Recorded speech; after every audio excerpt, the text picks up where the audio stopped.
University Vadodara Gujarat की इस webinar श्रृंखला में हम आपका हार्दिक अभिनंदन करते हैं। और इसी वेबिनार श्रृंखला में हम करीब 50 से भी अधिक webinar Parul institute of arts, faculty of arts, department of journalism and mass communication, department of political science, department of psychology, department of economics और दूसरे डिपार्टमेंट्स के सानिध्य में हम कर चुके हैं। तो good evening one and all. In the connection of this webinar series, today we have with us renowned stalwarts Acharya doctor Sanjay Dev जी।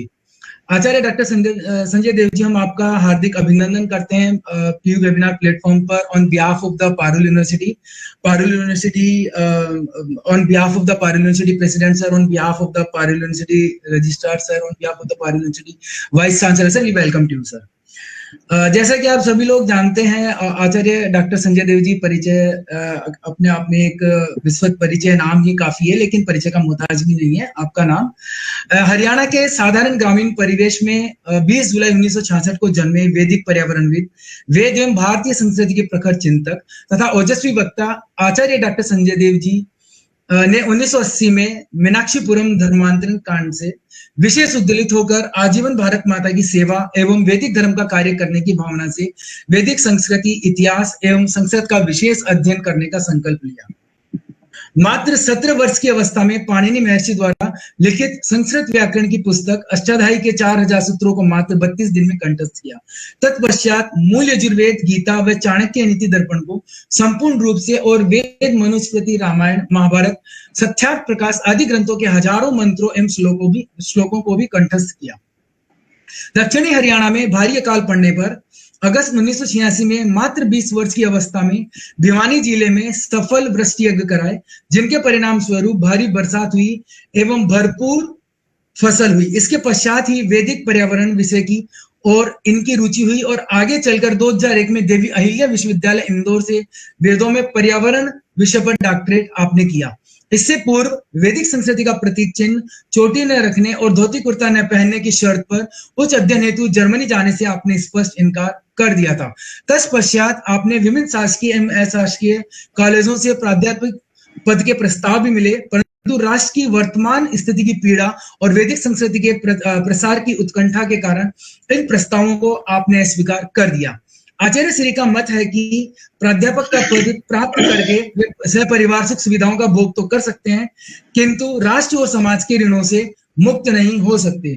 2001 में वैदिक संस्कृति के पुनरुत्थान एवं मानव मात्र के कल्याण की भावना से दिव्य मानव मिशन व महर्षि दयानंद अनुसंधान संस्थान और वर्ष 2006 में दिव्य युग निर्माण ट्रस्ट की स्थापना आपने की। 2002 से वैदिक संस्कृति एवं राष्ट्रीय चेतना के मासिक पत्र दिव्य युग का इंदौर से सफल प्रकाशन एवं संचालन भी आप कर रहे हैं और अपने प्रवचनों से, ओजस्वी व्याख्यानों से एवं लेखों के माध्यम से अंतर्राष्ट्रीय स्तर पर सत्य, सनातन वैदिक धर्म का प्रचार प्रसार कर रहे हैं।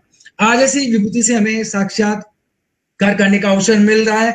आज का जो हमारा वेबिनार का विषय है वैदिक संस्कृति में मानवाधिकार, इससे आप हमें लाभान्वित करेंगे, विद्यार्थियों को लाभान्वित करेंगे, शिक्षकों को लाभान्वित करेंगे एवं सभी प्रतिभागी जो इस समय हमारे से देश के करीब सभी प्रदेशों के जिलों से हमारे साथ में जुड़े हुए हैं, उन सभी को आप लाभान्वित करेंगे। मैं आपका पीयू वेबिनार मंच से हार्दिक अभिनंदन करता हूं और मैं अब आपसे निवेदन करता हूं sir, please enlight to us on today's webinar topic वैदिक संस्कृति में मानवाधिकार। हमें इस विषय पर आप लाभान्वित करें और हमारा मार्गदर्शन करें। Now I over to you sir, please enlight on today's webinar topic as a chief guest of the today's webinar sir. Please sir, now I request you sir, please.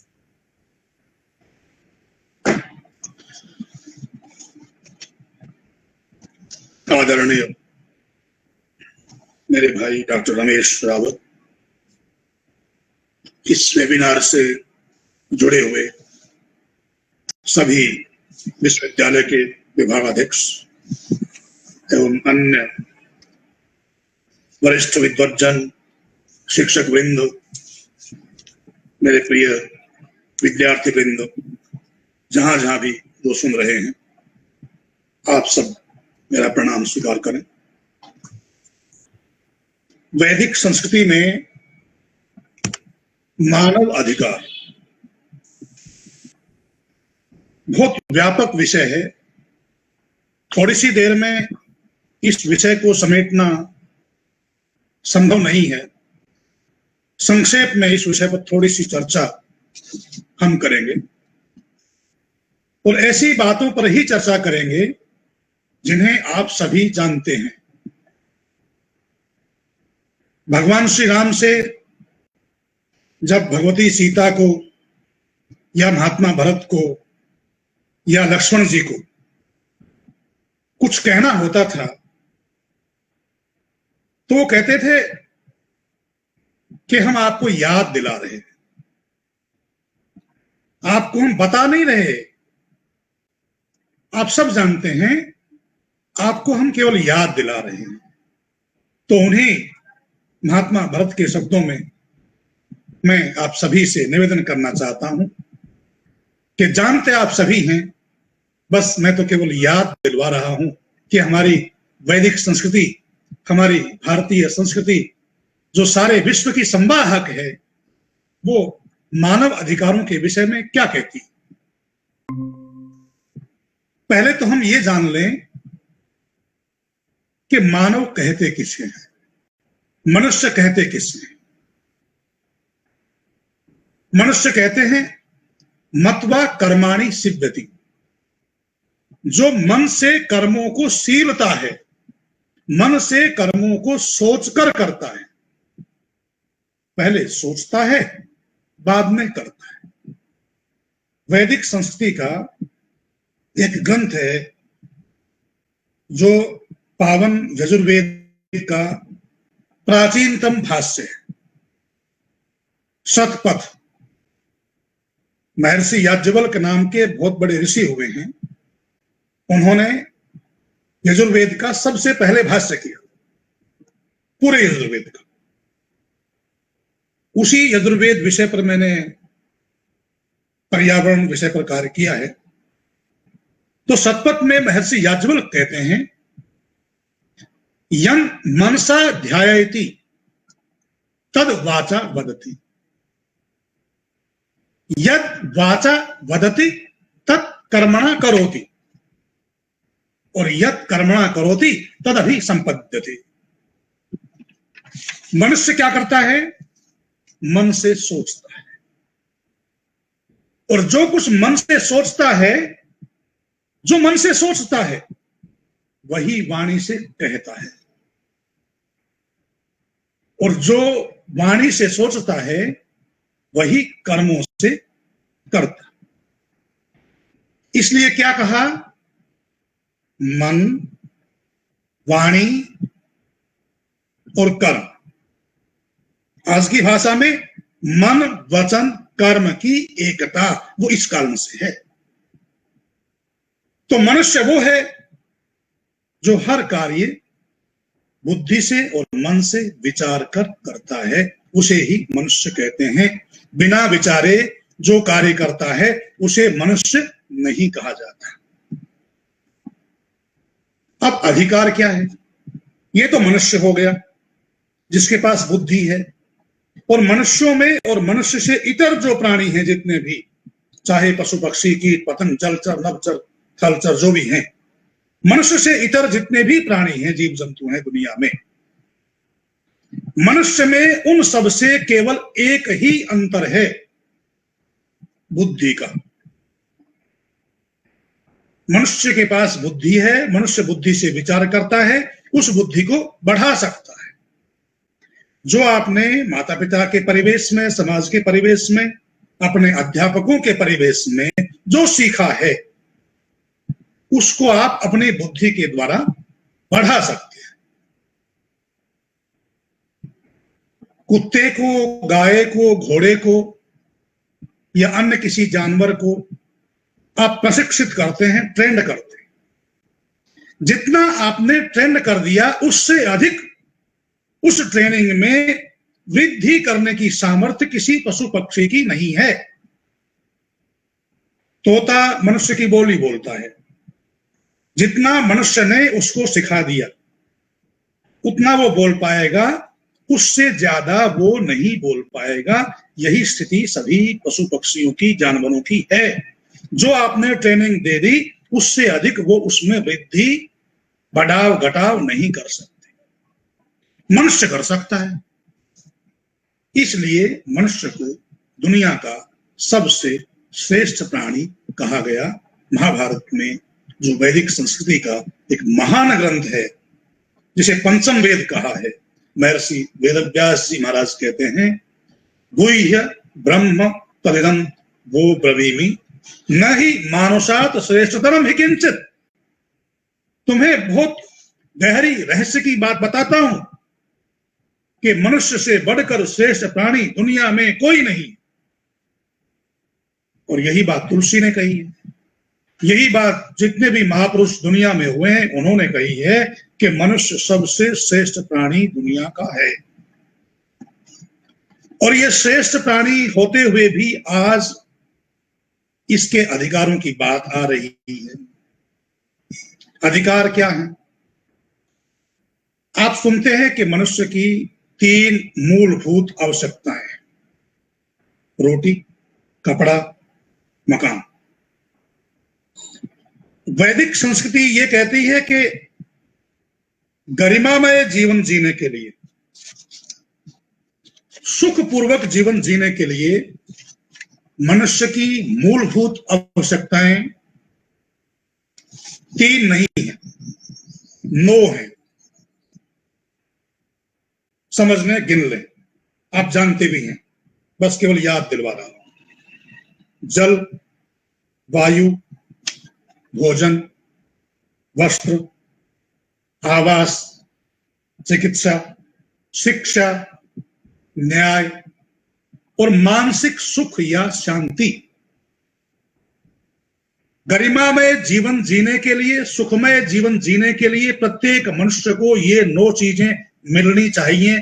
ये प्रत्येक मनुष्य की, चाहे किसी भी हिस्से में रहने वाला हो, उसकी मूलभूत आवश्यकताएं हैं। इन आवश्यकताओं की पूर्ति प्रत्येक मनुष्य की होनी चाहिए, यही उसके मानव अधिकार हैं। पर आज जिसे आप मानव अधिकार कह रहे हैं, वो मानव अधिकार की संकल्पना वैदिक संकल्पना नहीं है। कम से कम जिन अर्थों में कहा जा रहा है, वैदिक संस्कृति पहले कर्तव्यों की घोषणा करती, वैदिक संस्कृति पहले कर्तव्यों पर बल देती। कर्तव्य करने के बाद आपको जो मिलेगा पुष्प, उसे अधिकार कहा जाएगा। क्या कहते हैं भगवान कृष्ण गीता में? कर्मण्येवाधिकारस्ते मा फलेषु कदाचन। अधिकार पहले नहीं है, कर्म पहले है, और कर्म करने में ही आपका अधिकार है। फल तो बाद में अपने आप मिल जाएगा, परंतु आप फल की ओर ध्यान देंगे तो आप कर्म नहीं कर पाएंगे। इसलिए यदि आपको फल प्राप्त करना है तो ठीक ठीक आपको पहले कर्म करना होगा। और वैदिक संस्कृति मनुष्य में किसी प्रकार का विभेद नहीं करती। मनुष्यों में रंग भेद, नस्ल भेद, लिंग भेद, जाति भेद या अन्य जो भेद हैं, वो आज की देन है, मध्यकाल के बाद की देन है। वैदिक संस्कृति में ये भेद नहीं थे। गुण के आधार पर वैदिक संस्कृति भेद करती है मनुष्यों में।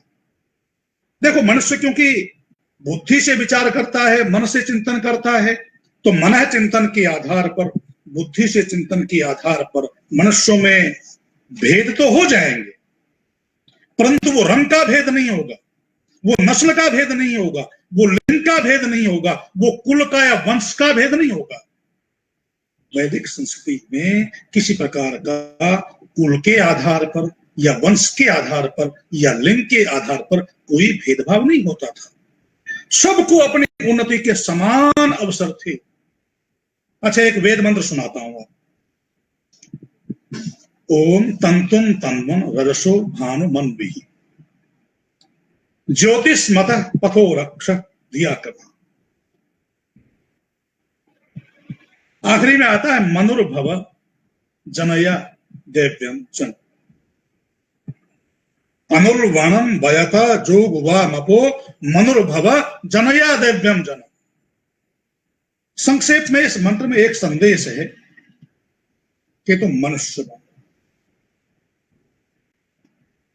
दुनिया की सारी संस्कृतियां कहती हैं कि तुम हिंदू बनो, तुम मुस्लिम बनो, तुम जैन बनो, तुम ईसाई बनो, तुम यहूदी बनो, तुम अमेरिकन बनो, तुम भारतीय बनो, तुम पाकिस्तानी बनो, तुम रशियन बनो, तुम चीनी बनो, या तुम IAS बनो या प्रोफेसर बनो। और वेद क्या कहता है? तुम और कुछ बनो या ना बनो, तुम सबसे पहले मनुष्य बनो। मनुर्भव जनया दिव्यम जन, मनुष्य बनो और अपने जैसे दिव्य समाज का निर्माण करो। पहले अच्छे स्वयं बनो और उसके बाद दिव्य समाज का निर्माण करो। ये वेद का उद्घोष है।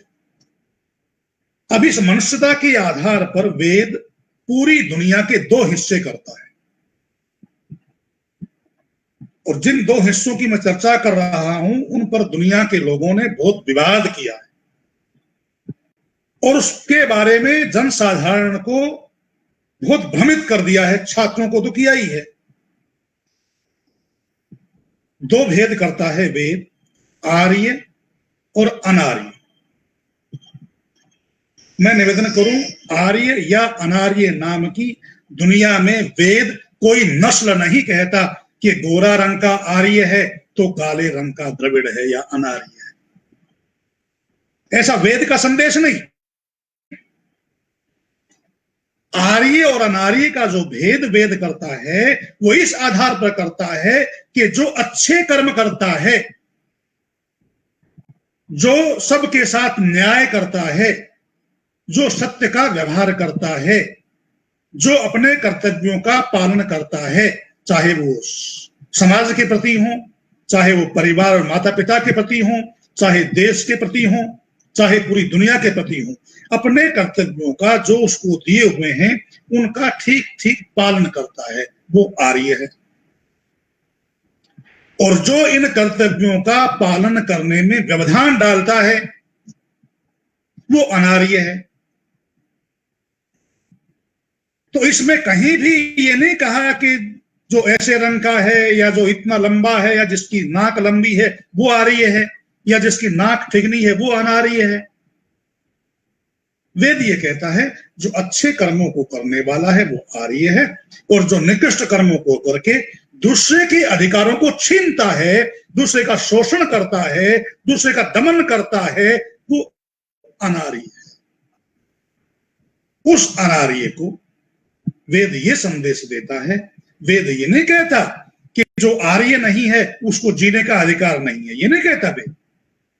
वेद ये कहता जीने का अधिकार तो सबको है, परंतु जो ठीक रास्ते पर नहीं चल रहा, वो दूसरों के अधिकारों को छीन रहा है, जो दूसरों के साथ अन्याय कर रहा है, दूसरों का शोषण कर रहा है, दूसरों का दमन कर रहा है, उसको हम आर्य लोग ठीक रास्ते पर लाने का प्रयास करके उसको आर्य बनाए। इसलिए वेद का एक उद्घोष क्या है? कृण्वन्तो विश्वम आर्यम। पहला उद्घोष क्या था? मनुर्भव, तुम स्वयं मनुष्य बनो और कुछ नहीं बनो, सबसे पहले तुम मनुष्य बनो। और उसके बाद कहा तुम मनुष्य बन करके अच्छे कर्तव्यों का निर्वहन करने वाले आर्य बनो। आर्य का मतलब श्रेष्ठ, महामानव जिसे कहते हैं, अच्छे रास्ते पर चलने वाला सुपथगामी जिसे कहते हैं, वो आर्य है। और इसका संदेश वेद कहते हैं कृण्वन्तो विश्वम आर्यम, स्वयं आर्य बनो और सारी दुनिया को आर्य बनाओ। वेद मंत्र क्या कहता है? इंद्रम वर्धन्तो अप्तुरः अपघ्नन्तो अरावण कृण्वन्तो विश्वम आर्यम। ऐश्वर्य को बढ़ाते चलो।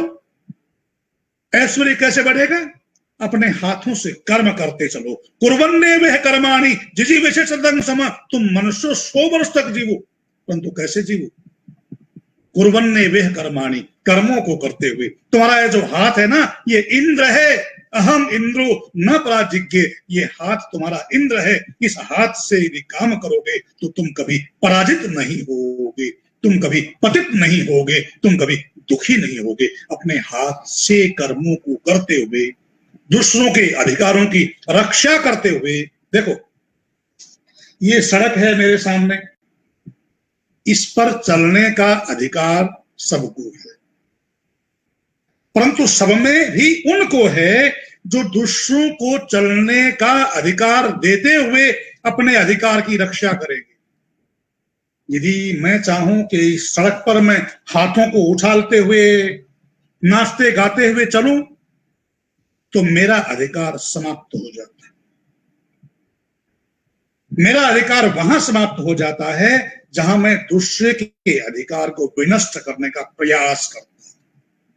वैदिक संस्कृति ये कहती है, सबको जीने दो और सबके अधिकारों की रक्षा करना तुम्हारा कर्तव्य है। कर्तव्य पहले है, कर्तव्य पहले है, और हम अपने अपने कर्तव्यों का ठीक ठीक पालन करेंगे तो सबके अधिकारों की रक्षा स्वतः होती रहेगी। वैदिक संस्कृति में प्रत्येक मनुष्य के 5 कर्तव्य कहे हैं। जो भी दुनिया में पैदा हुआ है उसके 5 कर्तव्य हैं। संयुक्त राष्ट्र संघ ने तो मानव अधिकारों का घोषणा पत्र 1948 में तैयार किया, या मानव अधिकारों के विषय में चर्चा उससे कुछ 100-125 साल पहले शुरू हो गई थी घोषणा पत्र से। और भारतवर्ष में भी ये जो वर्तमान संविधान है, इसमें मानव अधिकारों को मूल अधिकारों के रूप में घोषित किया गया। उसके बाद 1993 में भारत में मानव अधिकार आयोग की स्थापना की गई। परंतु वेद तो 2 अरब वर्ष पुराना ग्रंथ है। ये निर्विवाद है, चलो आप 2 अरब वर्ष मत मानो, परंतु दुनिया के सभी बुद्धिमान, प्रोफेसर मैक्स मुलर से लेकर आज तक, सभी इतना तो स्वीकार करते हैं कि Rigveda is the oldest book of world library. Rigveda संसार की सबसे प्राचीनतम पुस्तक है, इतना तो स्वीकार करते हैं ना। तो इतना प्राचीनतम ग्रंथ जो वेद है, उसमें संयुक्त राष्ट्र संघ के मानव अधिकारों की घोषणा से पहले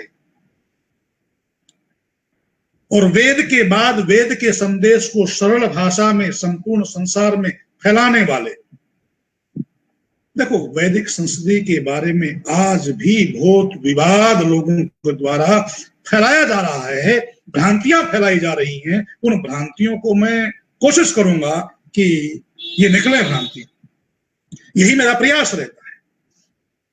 आज मनु के नाम पर बहुत विवाद करते हैं, परंतु सत्य तो यह है कि मानव अधिकारों के सबसे पहले उद्घोषक वेद के बाद कोई थे तो महर्षि मनु थे, जिन्होंने मनुस्मृति के नाम से दुनिया को सबसे पहला संविधान दिया।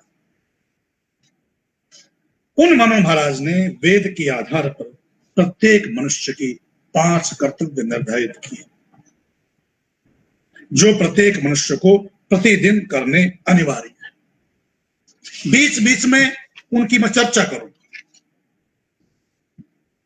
जो संयुक्त राष्ट्र संघ ने जो मानव अधिकारों के लिए घोषणा पत्र जारी किया और जिनके आधार पर हमारे वर्तमान संविधान ने मौलिक अधिकारों को उल्लेखित किया, और जिन मानव अधिकारों की रक्षा के लिए भारत के राष्ट्रपति ने और संसद ने मानव अधिकार आयोग की स्थापना की, संक्षेप रूप में मानव अधिकार कुछ कहे गए हैं, जैसे सबको समता का अधिकार है, विधि के सामने सब समान है, कोई लिंग भेद नहीं, कोई जाति भेद नहीं, कोई रंग भेद नहीं। इसका प्रयास आज किया जा रहा है, परंतु जो प्रयास वैदिक संस्कृति से हो रहा है, बिना अधिकारों का नाम दिए अपने कर्तव्यों का पालन सभी करेंगे, तो दूसरे के अधिकारों की रक्षा स्वतः ही होती रहेगी। उस वैदिक संस्कृति में सबको बिना किसी कारण के ये आदेश दिया गया कि सबको पढ़ना अनिवार्य है। जब विद्यार्थी पढ़ने के लिए जाता था, भारतीय संस्कृति में पढ़ने के लिए जाने का नाम है उपनयन। नयन मानी देखना, जिससे वो देखने की योग्यता प्राप्त कर सके, अच्छा बुरा जानने की समझ प्राप्त कर सके। जब विद्यार्थी जाता है शिक्षालय में पढ़ने के लिए गुरु के पास, तो उसका नाम होता है उपनयन, अर्थात गुरु के समीप जाना। मनुस्मृति ये कहती है कि 5 वर्ष की अवस्था में जो अपने संतान को ज्ञानी बनाना चाहते हैं, ज्ञान के मार्ग पर चलाना चाहते हैं, वो 5 वर्ष की अवस्था में अपने संतान को, प्रत्येक व्यक्ति, ये नहीं कि जो काला आदमी है वो न भेजे, गोरा आदमी है वो भेजे, या अमेरिका में रहने वाला है वो भेजे, या भारत में रहने वाला है वो न भेजे, ऐसा नहीं। बिना किसी भेद के जो अपनी संतान को बुद्धि से जोड़ना चाहता है, ज्ञान के मार्ग पर चलाना चाहता है, वो बिना किसी भेदभाव के अपनी संतान को गुरुकुल में, शिक्षालय में गुरु के पास भेज दे। यही तो संदेश संयुक्त राष्ट्र संघ का घोषणा पत्र करता है कि प्रत्येक माता पिता को चाहिए कि वो अपने बच्चों को पढ़ाएं। ये घोषणा पत्र में उल्लेखित है। और मनु महाराज वेद के संदेश के आधार पर कहते हैं कि 5 वर्ष की अवस्था में प्रत्येक माता पिता जो अपनी संतान को ज्ञान के मार्ग पर चलाना चाहता है, वो शिक्षालय में भेज दे। दूसरी कोटि की वो मनुष्य हैं जो ज्यादा ज्ञान के मार्ग पर चलाना नहीं चाहते, बस वो समाज की सेवा करना चाहते हैं। इतना योग्य बन जाए, इतनी उसको समझ पैदा हो जाए कि वो समाज की सेवा कर सके। वो माता पिता अपने संतान को 8 वर्ष की अवस्था में उपनयन कर दे, अर्थात शिक्षालय में भेज दे। तीसरी अवस्था है 11 वर्ष की, जो ये समझता है कि भी मैंने तो केवल खेती बाड़ी, व्यापार, बिजनेस करना है, इतनी योग्यता मेरे बच्चों की हो जाए। वो अपनी संतान को 11 वर्ष की अवस्था में शिक्षालय में अवश्य भेज दे। एक और अवस्था आती है, चौथी अवस्था। कुछ ऐसे भी परिवार होते हैं परिस्थितिवश, जो न पढ़े लिखे होते हैं, न समाज की सेवा करने की सामर्थ्य उनमें होती है, और कृषि और व्यापार करने की परिस्थितियां भी उनके पास नहीं होती। वेद ये संदेश देता है वो भी अपनी संतानों को 14 वर्ष की अवस्था से पहले पहले शिक्षालय में किसी भी हालत में भेज दें। इस वेद के संदेश के आधार पर आचार्य चाणक्य ये कहते हैं, माता शत्रु पिता वैरी। कितना कठोर गाली की भाषा में कहा है आचार्य चाणक्य ने, माता शत्रु पिता वैरी येन बालो न पाठित। वो मां शत्रु है और वो पिता वैरी है अपनी संतान का, जो अपनी संतानों को नहीं पढ़ाते हैं। न शोभते सभा मध्य हंस मध्य बको यथा। क्योंकि बिना पढ़े वो सभा में, समाज में शोभायमान नहीं हो सकते। और इसीलिए महर्षि दयानंद जी महाराज, वैदिक संस्कृति के वर्तमान उद्घोषक और वेदों की ओर चलो का नारा देने वाले, वो लिखते हैं सत्याप्रकाश में, ये जाति नियम और राज नियम, शासकीय नियम होना चाहिए कि 5 वर्ष के पश्चात कोई भी माता पिता अपनी संतानों को अपने घर में न रख सके, गुरुकुल में, शिक्षालय में अवश्य भेज दें, और जो न भेजे वो दंडनीय हो।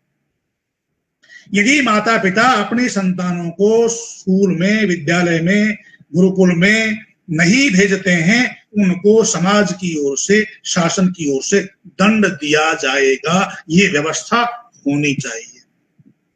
संयुक्त राष्ट्र संघ का मानवाधिकार भी यही तो चाहता है कि प्रत्येक माता पिता अपने बच्चों को पढ़ाएं और जैसा चाहे, जो पढ़ाना चाहे वो पढ़ाएं। ये भी उल्लेख किया है मानवाधिकार घोषणा पत्र में, जैसा कि हर माता पिता पहले भी चाहता था और आज भी चाहता है कि हम अपनी इच्छा से पढ़ें। वैदिक संस्कृति में एक और गुंजाइश है, जैसे आज है वो गुंजाइश पहले भी थी, सदा से रही। माता पिता ने जो चाहा पढ़ाना वो उन्होंने पढ़वा दिया, परंतु उसके बाद उनकी बुद्धि इतनी विकसित हो गई कि हम उस क्षेत्र से बाहर निकलना चाहते हैं, तो वेद संदेश देता है आप उस क्षेत्र से बाहर निकलकर अपनी बुद्धि का विस्तार कर सकते हैं। आपको माता पिता ने किसान बना दिया और आपकी रुचि प्राध्यापक बनने में है, आपकी रुचि ज्ञान का विस्तार करने में है, तो आप किसानी, कृषि को, व्यापार को छोड़कर आप अध्यापक बन सकते हो, आप ज्ञान के मार्ग पर जा सकते हो। आपके माता पिता ने आपको ज्ञान के मार्ग पर डाल दिया, परंतु आपकी रुचि देश की सीमाओं की रक्षा करते हुए युद्ध के क्षेत्र में जाने की है, तो आपको अधिकार है उस ज्ञान के क्षेत्र को छोड़ करके युद्ध के क्षेत्र में सीमा पर देश के प्रहरी के रूप में अपने कार्य का विस्तार कर सकते हैं।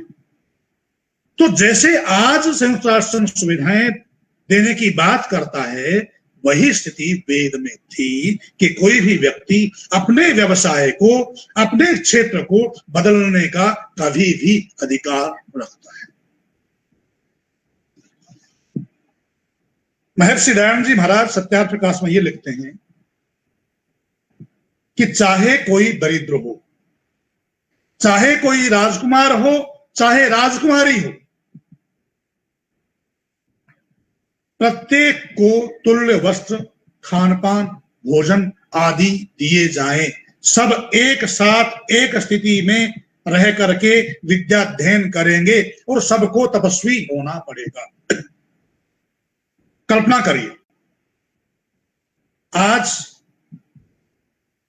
जो अच्छे संपन्न लोग हैं वो अच्छे स्कूलों में, अच्छे विश्वविद्यालयों में पढ़ते हैं। जो निर्धन हैं, गरीबी की रेखा के नीचे हैं, वो दीनहीन शासकीय स्कूलों में पढ़ते हैं। दीनहीन शासकीय स्कूल क्यों कहा? क्योंकि शासकीय स्कूलों में शासन की ओर से पढ़ने की परिस्थितियां आज पैदा नहीं की जा रही। मेरी बात पर कोई विवाद न करे, यह सही स्थिति, धरातल की स्थिति है। परंतु वैदिक संस्कृति क्या कामना करती है? वैदिक संस्कृति ये कामना करती है, दुनिया में समता स्थापित करना चाहते हो तो शासन का पहला कर्तव्य है, समाज का पहला कर्तव्य है, ताकि सबको समता का अधिकार प्राप्त हो। वो कर्तव्य ये है कि कृष्ण और सुदामा, कृष्ण राज परिवार की संतान और सुदामा गरीब परिवार की संतान, वो दोनों एक परिवेश में एक चटाई पर बैठकर पढ़ेंगे। उनको तुल्य वस्त्र, भोजन, खान पान आदि दिए जाएंगे। हाँ, अपनी योग्यता के अनुसार, अपनी सामर्थ्य के अनुसार बाद में जो बनेंगे वो बनेंगे। भाई हमारे जितने भी प्रोफेसर हैं, मेरे माननीय और प्रोफेसर डॉक्टर रमेश रावत हैं, वो जितने भी विद्यार्थियों को पढ़ाते हैं वो सबको बिना किसी पक्षपात के पढ़ाते हैं। कोई पक्षपात नहीं करते पढ़ाते हुए। परंतु कोई विद्यार्थी 100% अंक लेता है, कोई विद्यार्थी 90% अंक लेता है, कोई विद्यार्थी 60% अंक लेता है, कोई विद्यार्थी फेल हो जाता है। उसमें प्रोफेसर जो भी हमारे हैं उनका दोष तो नहीं है, वो तो सबको पढ़ा रहे हैं। तो हमारी जो वैदिक संस्कृति है उसका दोष नहीं है बाद में व्यक्ति क्या बने। वैदिक संस्कृति ने ये परिस्थिति पैदा कर दी कि शासन ऐसी व्यवस्था करे, शासन सबको समानता का अधिकार देते हुए ये व्यवस्था करे कि राष्ट्रपति की संतान भी और चपरासी की संतान भी एक साथ ये न बता करके कि ये राष्ट्रपति की संतान है, ये ब्राह्मण की संतान है, ये श्रमिक की संतान है, ये न बता करके पढ़ें। साथ साथ भोजन करें, साथ साथ स्वाध्याय करें और साथ साथ तपस्वी हों, गुरुओं की सेवा करें, तब समानता आएगी। या जब ये उल्लेखित किया जाएगा पहली कक्षा में व्यक्ति दाखिल हो रहा है और उससे पूछा जा रहा है कि भाई तुम्हारी जाति क्या है, वैदिक संस्कृति की व्यवस्था में बिना किसी जाति के भेदभाव के, बिना किसी वर्ण के भेदभाव के, बिना किसी रंग के भेदभाव के ये व्यवस्था थी कि पढ़ने वाले किसी भी विद्यार्थी की जाति नहीं पूछी जाएगी। यही कारण है कि जब गुरु के पास जाया जाता था, क्योंकि विद्यार्थी समस्त समाज की संपत्ति होता था, विद्यार्थी समस्त समाज की संपत्ति होता था, तो उपनयन संस्कार के समय भारतीय संस्कृति ने, मनु महाराज ने विधान किया है कि उपनयन संस्कार जब हो रहा है, जब गुरु के पास ले जाया जा रहा है, तो उस समय वो विद्यार्थी, वहां जो लोग बैठे हुए हैं, उसको विदा करने के लिए उसको भिक्षा देंगे। विद्यार्थी अपनी झोली फैलाकर उसके संस्कार में, उसको गुरुकुल में विदा करने के लिए आए हुए जितने भी समाज जन हैं, उनके पास अपनी झोली लेकर जाता है। और जिन्होंने रामायण दूरदर्शन पर या अन्य चैनलों पर देखी होगी, वो देखें, याद करें उस दृश्य को। जब उपनयन संस्कार उनका हो रहा है, गुरु वशिष्ठ के पास जा रहे हैं, तो उपस्थित सभी जनों के पास वो जा रहे हैं, भिक्षाम देहि। केवल अपनी मां के पास नहीं, केवल अपने पिता के पास नहीं, जो भी समाज जन वहां उपस्थित हैं, उनके पास जाकर के वो कहते हैं भिक्षाम देहि, अर्थात मैं पूरे समाज का हूं, पूरे समाज का दायित्व मेरा पोषण करने का है, पूरा समाज मेरा पोषण करेगा, क्योंकि मैं भी आगे जब पढ़ करके आऊंगा पूरे समाज की सेवा करूंगा। तो हमारे यहाँ तो 5 सितारा होटल टाइप जो स्कूल हैं, कॉलेज हैं, यूनिवर्सिटीज हैं, उनमें समृद्ध लोगों के बच्चे पढ़ते हैं, और जो बेचारे गरीब हैं वो दीनहीन स्कूलों में पढ़ते हैं। तो समता कहां से आएगी? समता तो वेद के संदेश से आएगी। और वेद ये कहता है, शृण्वन्तो वै अमृतस्य पुत्रः, हे दुनिया के लोगों, तुम सब अमृत के पुत्र हो। वेद ये संदेश देता है, अधेष्ठा स अकनिष्ठा स, तुम में कोई ऊंचा नहीं है, कोई नीचा नहीं है। एते संभ्रातरो वावृधु सो भगाया, तुम सब अपनी अपनी उन्नति के लिए आगे बढ़ो, तुम सबको आगे बढ़ने का अधिकार है। उद्यानम ते पुरुष नावयानम, तुम्हें ऊंचा उठना चाहिए, तुम्हें ऊंचा उठने का अधिकार है, तुम्हें नीचा गिरने का अधिकार नहीं है। तुम्हें प्रकृति ने जो जीवन दिया है वो ऊंचा उठने के लिए दिया है, नीचे गिरने के लिए नहीं दिया। तो मनुष्य वो होता है जो ऊंचा उठता है, जो ऊपर ही ऊपर उन्नति ही करता जाता है, उसे मनुष्य कहा। कौन मनुष्य? जो मन से कर्मों को सीता है। थोड़ी थोड़ी चर्चा हम कर रहे हैं। स्वतंत्रता का अधिकार, एक तो समता का अधिकार, किसी प्रकार का भेद ना हो, न लिंग भेद हो, न जाति भेद हो, न रंग भेद हो।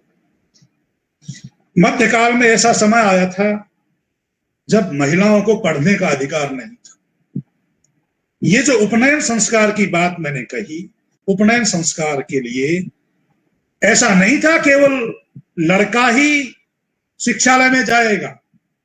मनु महाराज ने सबके लिए कहा है, चाहे लड़का हो चाहे लड़की हो। मनु महाराज ने उल्लेख किया है और उसी की पुष्टि की है महर्षि दयानंद ने। अपनी संतानों को, संतान का मतलब लड़कों को नहीं, लड़कियों को नहीं, जो भी संतान है, चाहे कन्या है, चाहे बालक है, चाहे बालिका है, उसको 5 या 8 वर्ष के पश्चात शिक्षालय में अवश्य भेज दे, नहीं तो वो माता पिता दंडनीय हो। तो चाहे स्त्री हो चाहे पुरुष हो, सबको पढ़ना अनिवार्य है, बिना किसी कारण के। निष्कारणेन षडंगो वेदोध्येयो ज्ञेयस्य इति, प्रत्येक ज्ञान के इच्छुक व्यक्ति को बिना किसी कारण के अध्ययन करना होगा, ताकि वो समाज का सही अर्थों में नागरिक बन सके। एक अधिकार है जिसका हम उल्लेख करते हैं, स्वतंत्रता का अधिकार। कैसी स्वतंत्रता? अब यूएनओ ने जो घोषणा पत्र जारी किया मानव अधिकारों का, उसका कारण यह भी था कि समाज में, राष्ट्रों में एक दूसरे का दमन हो रहा था, अत्याचार किए जा रहे थे, शोषण किया जा रहा था, श्रमिकों का शोषण हो रहा था, दास प्रथा जगह जगह कायम थी, श्वेत और अश्वेत का भेदभाव था, महिलाओं पर अत्याचार किए जा रहे थे, और भारत में बाल विवाह जोरों पर थे, दुनिया भर में भी हो रहे थे, विधवाओं का उत्पीड़न हो रहा था। इन सब कारणों को देखते हुए यूएनओ ने भी और भारत के संविधान ने भी, वेद क्या उद्घोष करता है? यजुर्वेद, देखो 4 वेद हैं, ऋग्वेद, यजुर्वेद, सामवेद, अथर्ववेद। ऋग्वेद तो सारे संसार के जो पदार्थ हैं उनके ज्ञान का संदेश देते हैं। जैसा मैंने कहा कि मतवा, मन से सोचकर विचार कर, पहले ज्ञान होगा। फिर दूसरा वेद है कर्म, जो कुछ हमने ज्ञान प्राप्त किया है, जो जाना है गुरुओं के चरणों में बैठकर, विश्वविद्यालय में पढ़कर, डॉक्टर रमेश रावत से या अन्य प्रोफेसरों से सीखकर जो हमने जाना है, उसको समाज में जाकर के कार्यान्वित करें, कर्मों में ढालें, वो कर्म है। उस ज्ञान के अनुसार कर्म करें। यजुर्वेद ये संदेश देता है, मा वस्तेना ईशता, कोई दुष्ट शोषक मुझ पर शासन न करे। प्रत्येक व्यक्ति की ये कामना होनी चाहिए, प्रत्येक व्यक्ति इतना सामर्थ्यवान होना चाहिए, कोई उसको दास न बना सके, कोई उसका दमन दलन शोषण न कर सके, वो किसी भी प्रकार से दलित न बन सके। आप नोट कर सकते हैं, मा वस्तेन ईशत, यजुर्वेद का पहला ही मंत्र है, इसे थोर्जे वायव सदैव मा वस्तेन ईशत। यजुर्वेद का पहला ही मंत्र कहता है कि हम पर कोई दूसरा व्यक्ति शासन न करे, मैं ही स्वयं अपना शासन करूं। आपकी स्वतंत्रता, वैसे देखा जाए तो कोई मनुष्य स्वतंत्र नहीं है। प्रत्येक मनुष्य को दूसरों की जरूरत पड़ती है, दूसरों के सहयोग की जरूरत पड़ती है। मैं पुस्तक पढ़ता हूं या लिखता हूं, या आपको जो पढ़ करके मैं बता रहा हूं, जो मैंने जाना है, जो सीखा है गुरुओं के चरणों में बैठ करके, तो मैंने स्वयं तो नहीं जाना, समाज के सहयोग से जाना, गुरुओं से जाना, गुरुओं ने अन्य किसी गुरुओं से जाना। तो व्यक्ति अपना निर्माण स्वयं नहीं कर सकता। भोजन मेरे लिए अन्य कोई बनाता है, जैसे मैं किसी को ज्ञान देता हूं, दूसरा मेरे लिए भोजन बनाता है। मैं किसी को भोजन बनाकर देता हूं, दूसरा मुझे कपड़े सिल कर देता है। तो कोई व्यक्ति पूर्ण रूप से स्वतंत्र नहीं है। वेद का संदेश यह है कि सभी परस्पर तंत्र हैं,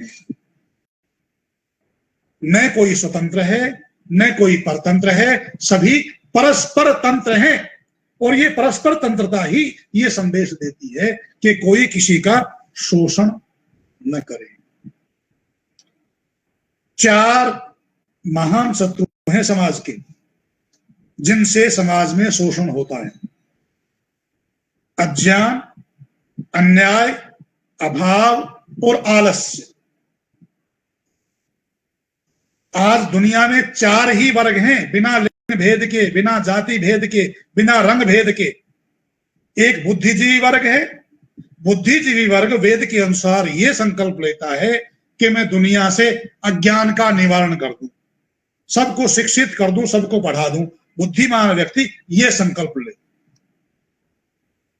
एक बलशाली योद्धा वर्ग वो ये संकल्प ले कि मेरे सामने किसी पर अत्याचार न होने पावे। ये वेद का संदेश। तीसरा वो वर्ग है जो व्यापार करता है, जो कृषि करता है, कृषि व्यापार के द्वारा समाज की सेवा करता है। वेद का संदेश ये है कि वो ये संकल्प करे कि किसी भी व्यक्ति को अभावग्रस्त न रहने दे।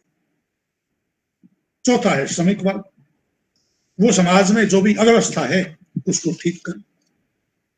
ये चार समाज के महान शत्रु हैं। इन चारों शत्रुओं को समाप्त करने का संकल्प वेद की संस्कृति समाज के प्रत्येक व्यक्ति को देती है, बिना शोषण करते हुए सबका पोषण करने का संदेश देती है। वैदिक संस्कृति ये कहती है कि मेरी बात को कोई मानता है चाहे नहीं मानता है, अपने विवेक से काम लेकर हम तो ये कामना करते हैं, सर्वे भवन्तु सुखिनः, सर्वे भवन्तु सुखिनः, सर्वे सन्तु निरामया, मां कश्चित् दुख भाग भवे। मेरी बात को माने चाहे न माने, हमने तो नास्तिक को भी आदर दिया है। हमारे यहां चार्वाक का भी आदर है। चार्वाक जो वेद को गाली देता था, जो वेद को नहीं मानता था, उस चार्वाक को भी वैदिक संस्कृति ने ऋषि का दर्जा दिया है। हमारे यहां मतभेद की गुंजाइश सदा रही है, सहनशीलता सदा रही है। योग दर्शन यही संदेश देता है। योग दर्शन में क्या कहा? अहिंसा, सत्य, अस्तेय, ब्रह्मचर्य, अपरिग्रह। योग दर्शन के इस सामाजिक नियम का जो पालन करेगा जो समाज, उस समाज में किसी की हिंसा नहीं होगी। हमारे यहाँ अधिकार केवल मानवों के लिए नहीं है, जितने भी प्राणी संसार में हैं, जितने भी जीव जंतु हैं, उनके अधिकारों की बात वैदिक संस्कृति करती है। वैदिक संस्कृति पूर्ण अहिंसा की बात करती है, जिसमें केवल मनुष्य ही नहीं, संसार के सब प्राणी सम्मिलित हैं। पूर्ण अहिंसा का संदेश वैदिक संस्कृति देती है। सत्य, जो पदार्थ जैसा है उसको वैसा ही कहो। और कहते हैं अस्तेय, बिना जानकारी के, बिना पूछे किसी की वस्तु का अपहरण मत करो। और अपरिग्रह, जमाखोरी मत करो। आज संसार में विषमता का, असमानता का एक बहुत बड़ा कारण जमाखोरी भी है। और वेद ये संदेश देता है, जो जमाखोरी करता है, जो परिग्रह करता है, वो समाज का सबसे बड़ा दुश्मन है। यूनेस्को ने एक संदेश दिया, युद्धों की शुरुआत कहां से होती? संसार में युद्धों की शुरुआत, पहले युद्ध मनुष्य के मन में पैदा होता है। मन स्थिति में युद्ध तैयार होता है, पहले आप मन में सोचते हैं। जैसे याज्ञवल्क्य जी महाराज ने कहा शतपथ में, यम मनसा ध्यायति, पहले मनुष्य मन में सोचता है। और यूनेस्को ने उसकी पुष्टि की बाद में कि व्यक्तियों के मनों को शुद्ध किया जाए। यजुर्वेद में पूरा एक अध्याय है मन शुद्धि के लिए, जिस हर मंत्र के अर्थ के आखिरी में आता है, तन मे मना शिव संकल्प मस्तु, मेरा मन शिव संकल्प से युक्त हो, मैं शिव संकल्प वाला। अब मोटी मोटी हम बात कर रहे हैं, कोई शोषण ना कर सके और धार्मिक आजादी सबको हो, अपना जीवन साथी चुनने की आजादी सबको हो, स्त्री और पुरुष की समता हो, स्त्री और पुरुष के बीच में किसी प्रकार का भेदभाव ना हो। जैसा मैंने कहा, देखो, एक तो धर्म के बारे में, वेद के बारे में, मनुस्मृति के बारे में समाज में बहुत भ्रांतियां फैला दी गई। वेद, जैसा मैंने बताया, संदेश ये देता है कि मनुर्भव, मनुष्य बनो। हिंदू होना, मुस्लिम होना, ईसाई होना, यहूदी होना, बौद्ध होना, या किसी भी जाति से ग्रस्त होना, ये धर्म नहीं है। मनु महाराज ये कहते हैं, धृति क्षमा दमोस्तेयम शोषम इंद्रिय निग्रह। धृति अर्थात धैर्य, सब्र करना। अब सभी लक्षणों की व्याख्या करने का समय नहीं है, मैं केवल नाम से उल्लेख कर रहा हूं। धृति, क्षमा, किसी दूसरे ने गलती कर दी उसको सहन कर लेना। दम, अपना स्वयं का नियंत्रण अपने स्वयं पर। अस्तेय, दूसरे की वस्तु का अपहरण न करना, चोरी न करना। धृति, क्षमा, दमोस्तेयम, शौचम, शौच, स्वच्छता। आज सारे देश में, सारी दुनिया में स्वच्छता का अभियान चल रहा है। योग दर्शन और महर्षि मनु लाखों वर्षों से स्वच्छता के अभियान की चर्चा कर रहे हैं कि प्रत्येक व्यक्ति का उठते ही पहला दायित्व है स्वच्छता, शौच। ये सामाजिक अनुशासन का, योग दर्शन का नियम है। महर्षि पतंजलि ने भी कहा है और महर्षि मनु भी संदेश यही देते हैं, अदभिर गात्राणि शुद्धं। जल से शरीर शुद्ध होता है, मन सत्येन शुद्धति। मन की शुद्धि सत्य से होती है, ज्ञान से होती है। और यूनेस्को भी यही संदेश कि प्रत्येक मनुष्य अपने मन को शुद्ध करेगा तो मनों में युद्ध भूमि तैयार नहीं होगी, तो दुनिया में युद्ध नहीं होंगे। अब 2 अधिकार भारत के संविधान में संशोधित करके अभी अभी बनाए हैं। एक का तो मैंने चर्चा की कि शिक्षा का अधिकार। ये तो वैदिक संस्कृति शुरू से कहती है कि सबको पढ़ना अनिवार्य है। आज भी सबको पढ़ना, शिक्षा का अधिकार अधिनियम जारी होने के बाद भी सबको पढ़ने का समान अधिकार नहीं दिया गया है। मैं सामर्थ्यशाली हूं तो मैंने जैसे बताया कि मेरी संतान को मैं कहीं भी पढ़ा सकता हूं, तो ये शिक्षा का समान अधिकार नहीं है, ये उन्नति का समान अवसर नहीं है। जबकि वेद तो उन्नति के समान अवसर की बात करता है। कृष्ण और सुदामा को राष्ट्रपति और चपरासी के दोनों के बच्चों को एक साथ पढ़ाने का संदेश देता है। जब राष्ट्रपति और चपरासी दोनों की संतानें एक साथ पढ़ेंगी। वैदिक संस्कृति में जब भी कोई व्यक्ति भोजन करने बैठता है, एक मंत्र बोलता है। कुछ लोग तो मंत्र बोलते हैं, सहनावतु सहनो भुनक्तु सह वीर्यं करवावहै। कुछ लोग तो ये मंत्र बोलते हैं। और कुछ जो वैदिक परिपाटी के लोग हैं वो ये मंत्र बोलते हैं, अन्न पते अन्नस्य नो देह्यनमिव सुष्मिणः।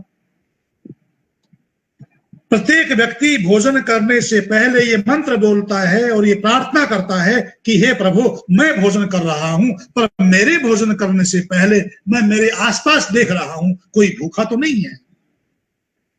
जब मैं हर भूखे व्यक्ति के अधिकार की रक्षा अपना कर्तव्य मान करके स्वयं करूंगा तो दूसरे व्यक्ति को भूख का अधिकार मांगने की जरूरत ही नहीं है। और भगवान श्री कृष्ण तो गीता में कहते हैं, यज्ञ शिष्टासिनो संत मुच्यन्ते सर्व किल्बिषै भुंजते ते त्वघं पापा ये पचन्ति आत्म कारणात्।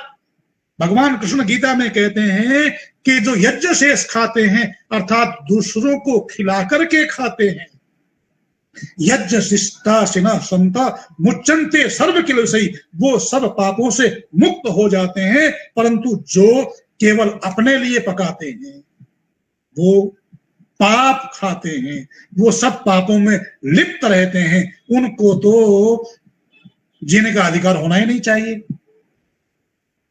परंतु आज असली ये है कि आतंकवादियों के अधिकारों की भी चर्चा होती है, बदमाश और गुंडे लफंगों के अधिकारों की भी चर्चा होती है, पर जो सही अर्थों में मनुष्य है उनके अधिकारों का शोषण किया जाता है। वैदिक संस्कृति में ऐसा नहीं था। वैदिक संस्कृति जहां सबके अधिकारों के संरक्षण की बात करती है, क्योंकि उस संस्कृति में अपने अपने कर्तव्यों का पालन करते हैं।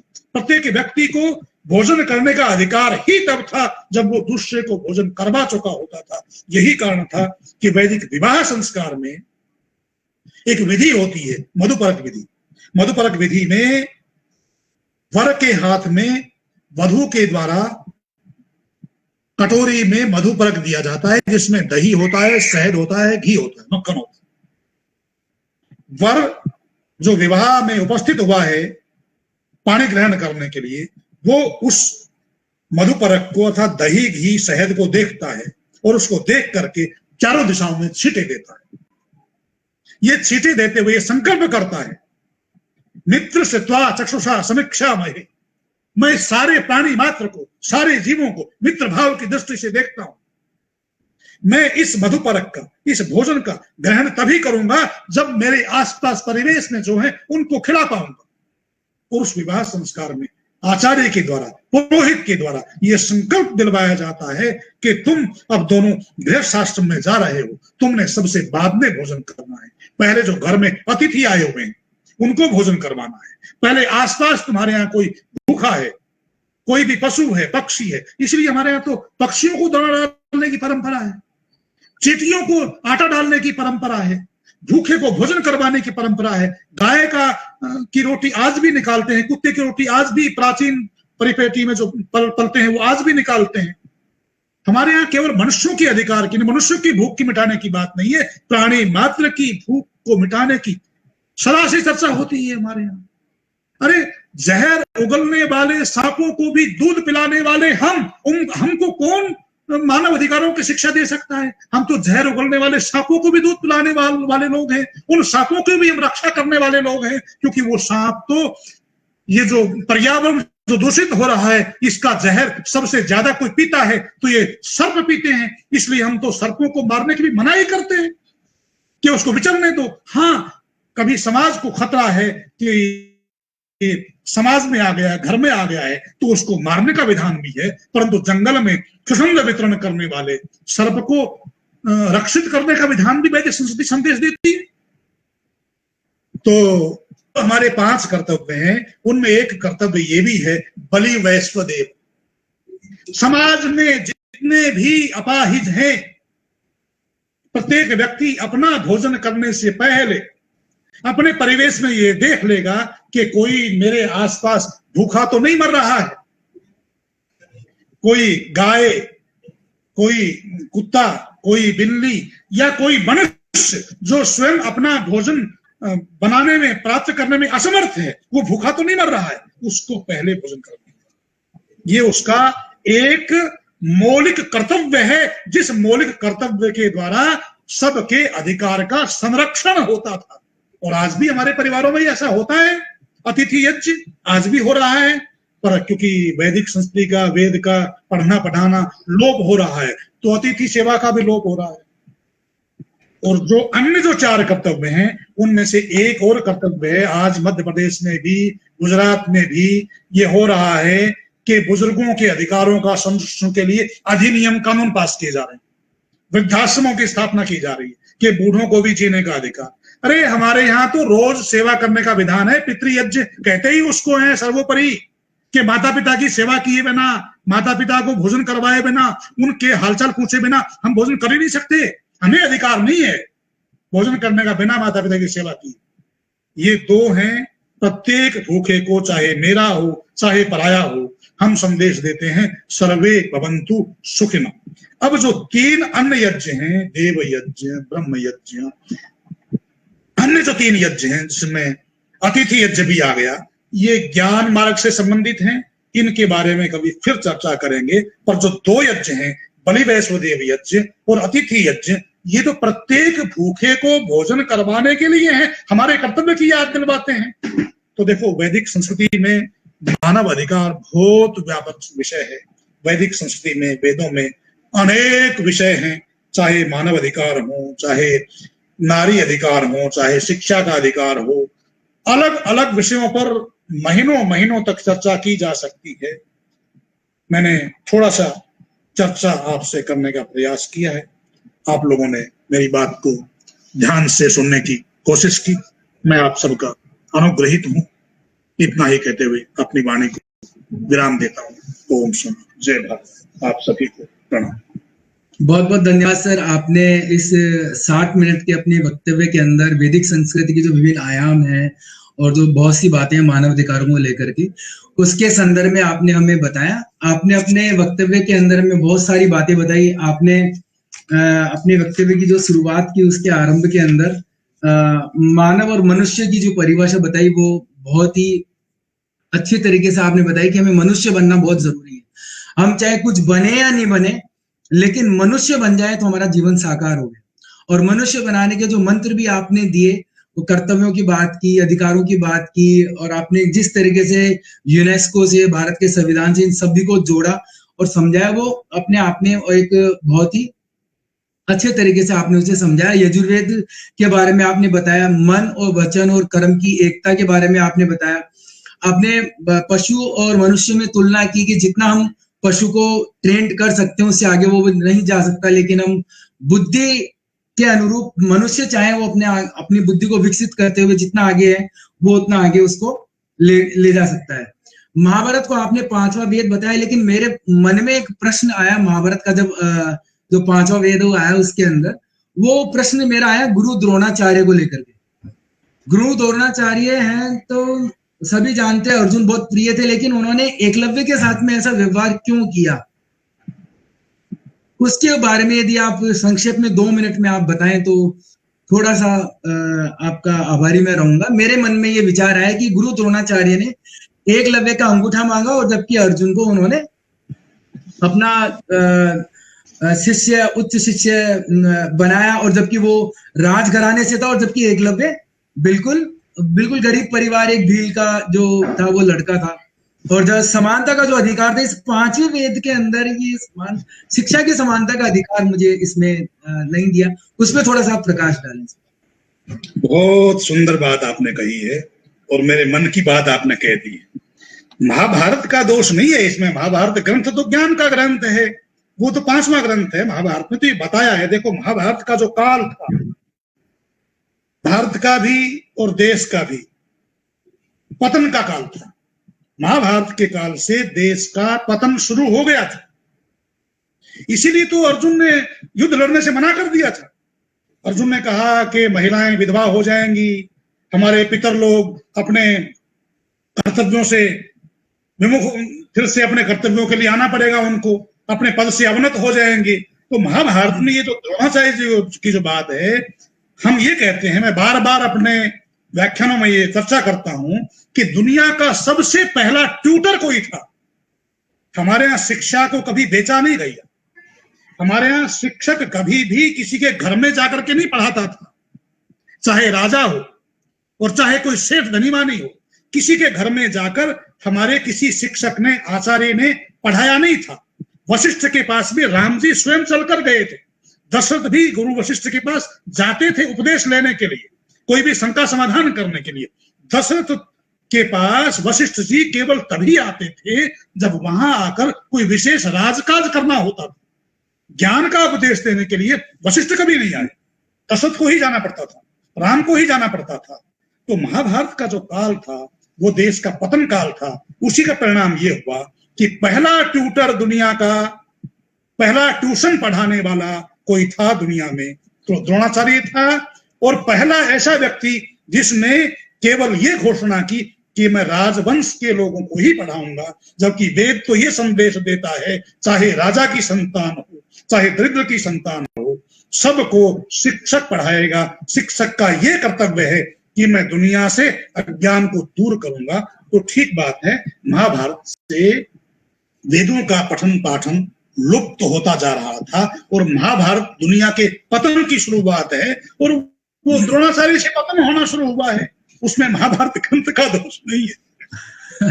अति उत्तम। आपने अपने वक्तव्य के अंदर मूलभूत आवश्यकताओं के बारे में बताया, रोटी कपड़ा मकान, लेकिन आपने और भी चीजें बताई सुखपूर्वक जीने के लिए। जल, वायु, भोजन, वस्त्र, आवास, चिकित्सा, शिक्षा, न्याय एवं मानसिक सुख एवं शांति, ये हमारी मूलभूत आवश्यकताएं यदि पूरी होती है तो हम सुखपूर्वक जीवन जी सकते हैं। इनकी पूर्ति होना इसका ही मानव अधिकार आपने बताया। भगवत गीता का उदाहरण भी आपने दिया, और इसके साथ ही आपने वैदिक संस्कृति मनुष्य में विभेद नहीं करती है, मनुष्य को सबको समान रूप से देखती है, चाहे वो गोरा हो, चाहे काला हो, चाहे गरीब हो, चाहे अमीर हो, सबको समान दृष्टिकोण से वैदिक संस्कृति देखती है। वेद कहता है कि कुछ बनो या न बनो, लेकिन मनुष्य बनो और हम दिव्य समाज का निर्माण करो। ऐसा भी आपने अपने वक्तव्य के अंदर बताया। बहुत ही सुंदर बात है कि यदि हम समाज का अच्छा निर्माण करते हैं तो हम अच्छे समाज के निर्माण के साथ में हमारी आने वाली जो पीढ़ी है उसको भी अच्छे रूप से हम तैयार करते हैं। वेद दुनिया के दो हिस्सों में करता है। आपने बताया आर्य और अनार्य। तो उसमें भी जो अनार्य है उनको आर्य की तरफ ले जाएं। वेद ऐसा कहते हैं, आपने वक्तव्य में ऐसा भी बताया, वेद सभी को जीने का अधिकार देता है, अनार्य को आर्य बनाना भी वेद के अंदर भी बताया गया है। इसके साथ ही आपने हाथ से कर्म करते हुए, अच्छे कर्म करते हुए और फल की इच्छा नहीं रखते हुए अपने जीवन यापन करने की बात की। हाथ को आपने इंद्र भी बताया और 5 कर्तव्य भी आपने बताए। और 1948 में संयुक्त राष्ट्र संघ ने घोषणा पत्र जो लागू किया, लेकिन हमारे वेदों के अंदर तो जो 2 अरब साल पुराने हमारे वेद है, उसके अंदर तो पहले से ये सारी बातें नहीं थी। आपने वक्तव्य के माध्यम से आज नई जानकारी और बहुत अच्छी जानकारियां हमें दी। मनुस्मृति के बारे में आपने बताया कि मनुस्मृति में किस तरीके से मनु महाराज ने जीने की व्यवस्था या अधिकार, कर्तव्य, उन सब के बारे में आपने चर्चा की। इसके साथ ही आपने जो बहुत ही इंपॉर्टेंट बात कही वो कही कि 4 शत्रुओं के बारे में आपने बताया, अज्ञान, अभाव, आलस्य और अन्याय। ये वाकई में 4 ऐसे शत्रु हैं। यदि अज्ञान नहीं है, किसी अभाव में यदि वो रहता है, आलस्य या अन्याय है, तो ये 4 जो शत्रु हैं उसके बारे में आपने बताया। और जो संपन्न व्यक्ति है, संपूर्ण, उनको इसे दूर करने का निरंतर प्रयास करते रहना चाहिए। इसके साथ में सत्य, अस्तेय, परिग्रह आदि सभी की पालना की बात भी आपने की। जमाखोरी का आपने विरोध भी किया और जमाखोरी नहीं करने की बात भी आपने कही। तो कुल मिलाकर के जो वैदिक संस्कृति में मानव अधिकार जो आज आपका वक्तव्य रहा है, वो हमें कहीं ना कहीं नैतिक मूल्यों की ओर भी ले जाता है और नैतिकता का पाठ भी हमें पढ़ाता है। आपने इन उत्तम विचारों से हमें आज वैदिक संस्कृति में मानव अधिकार विषय के माध्यम से हमें लाभान्वित किया, विद्यार्थियों को लाभान्वित किया।